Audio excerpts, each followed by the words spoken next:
Welcome back to Red Glasses Talks. The title of the talk today is Screwed Up.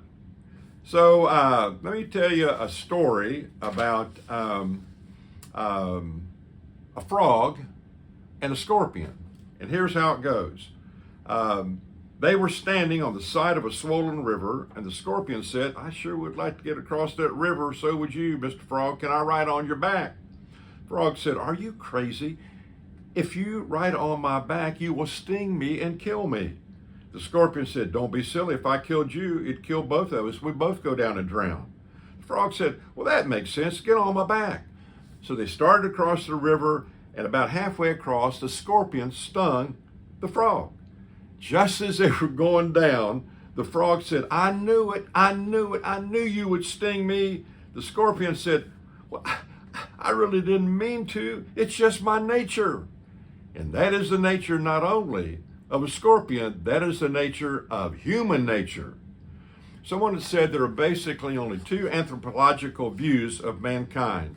And here there are the two. See which one you would think is the most true one. First view is that man is basically good with a proclivity to evil. The second is that man is basically evil with a proclivity to good. So where would you come out on that? How do we get, the question is, how do we get unscrewed in our lives? A lady by the name of Beatrice Webb, and it was said that she was basically the one who was the architect of Britain's modern welfare state. She wrote this in her diary in around 1890.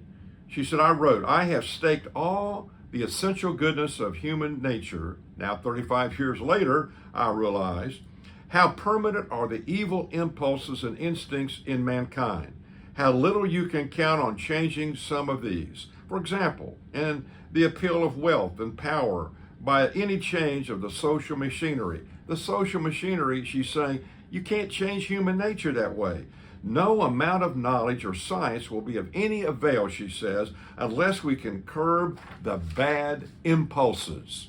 So the question is, and you and me and other people, how do we curb those self-centered impulses in our lives?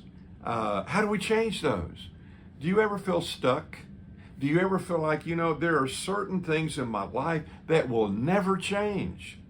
Let me tell you, that's a pretty frustrating thing to know that things in our lives that we know aren't wholesome, that aren't right, we don't seem to be able to change. We feel like we're just screwed up. Well, let me tell you something. There's only one answer to how a person can change, and that's Jesus. The scripture tells us in John chapter 14, verse 6, Jesus said, "I am the way, the truth, and the life. No one comes to the Father except through me." So next time we're going to talk about how to get unscrewed.